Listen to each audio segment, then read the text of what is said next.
कछुआ और हंसों की कहानी। बहुत समय पहले एक शांत तालाब के पास एक दोस्ताना बूढ़ा कछुआ रहता था।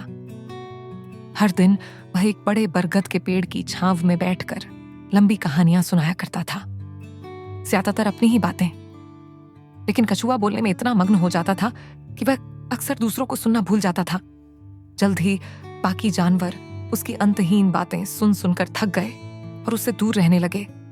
फिर भी कछुआ अकेला नहीं था। वह अपनी कल्पना में दोस्तों की भीड़ देखता था जो उसकी कहानियां और चुटकुले सुन रही थीं। एक शरद ऋतु के दिन 2 युवा हंस तालाब पर उतरे। उन्होंने कछुए को अकेले बैठे देखा जो खुद से बातें कर रहा था। नमस्ते कछुआ दादा, हंसों ने प्यार से आवाज लगाई। नमस्ते मेरे प्यारे दोस्तों, कछुए ने अपनी धीमी गहरी आवाज में कहा। तुम कौन हो? हम हंस भाई हैं, क्या हम तुम्हारे दोस्त बन सकते हैं? उन्होंने पूछा। कछुआ बहुत खुश हुआ। जल्द ही कछुआ और हंस अच्छे दोस्त बन गए।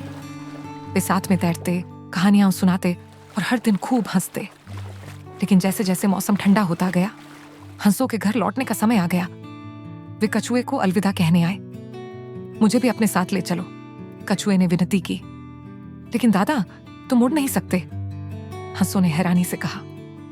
चिंता मत करो, कछुए ने अपनी आंखों में चमक के साथ कहा। मेरे पास एक चालाक योजना है। कछुए ने एक मजबूत लकड़ी की डंडी ढूंढ ली। तुम दोनों इसे अपनी चोंच में पकड़ना और मैं बीच में इसे मुंह से पकड़ लूंगा। बस ध्यान रखना कि मैं किसी भी हालत में मुंह ना खोल दूं। क्या ही बढ़िया योजना है, हंसों ने कहा। उड़ने वाले कछुए की खबर जंगल में फैल गई। सारे जानवर तालाब के पास जमा हो गए उसे विदा करने के लिए। हंसों ने डंडी को मजबूती से पकड़ा और कछुए ने उसे अपने मुंह से जकड़ लिया। ऊपर ऊपर और दूर वे उड़ चले, जंगलों, खेतों और पहाड़ों के ऊपर से। कछुए ने दुनिया को पहले कभी इतना बड़ा नहीं देखा था। उसे अपनी योजना पर गर्व हो रहा था।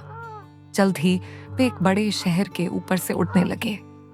पार्क में खेलते कुछ बच्चों ने ऊपर देखा और उंगली से इशारा किया। देखो, उड़ता हुआ कछुआ। वे हंसते हुए ताली बजाने लगे। जब कछुए ने यह आवाज सुनी, उसे लगा कि लोग उसका मजाक उड़ा रहे हैं। वह गुस्सा हो गया और वापस चिल्लाना चाहता था। वह अपनी योजना को पूरी तरह भूल गया। जैसे ही उसने मुंह खोला, ओह नहीं, उसने डंडी छोड़ दी और गिरने लगा। गिरता गया। कछुआ एक बड़े हरे झाड़ी पर थप्प से आ गिरा, जहां एक खरगोश आराम कर रहा था।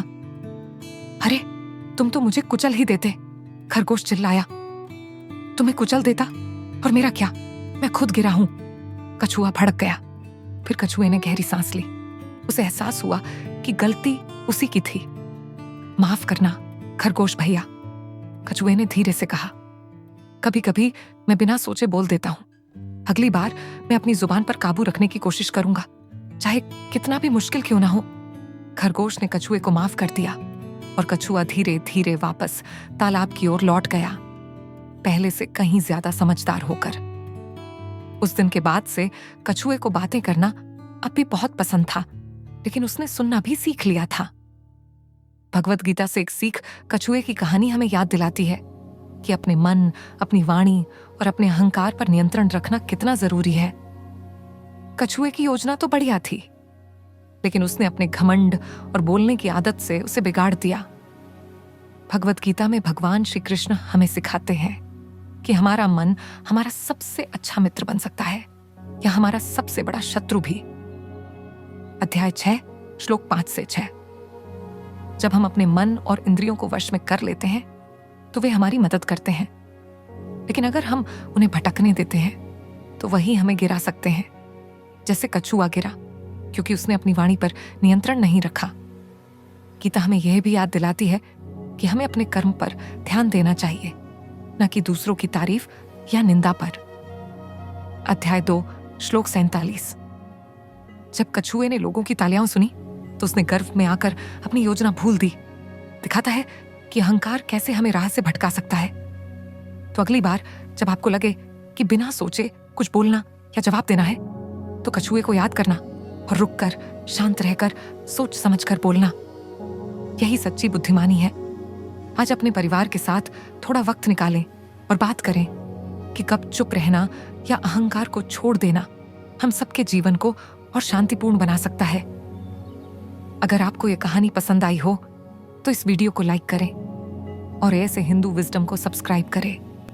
आइए हम सब मिलकर ये अमूल्य शिक्षाएं दुनिया तक पहुंचाएं।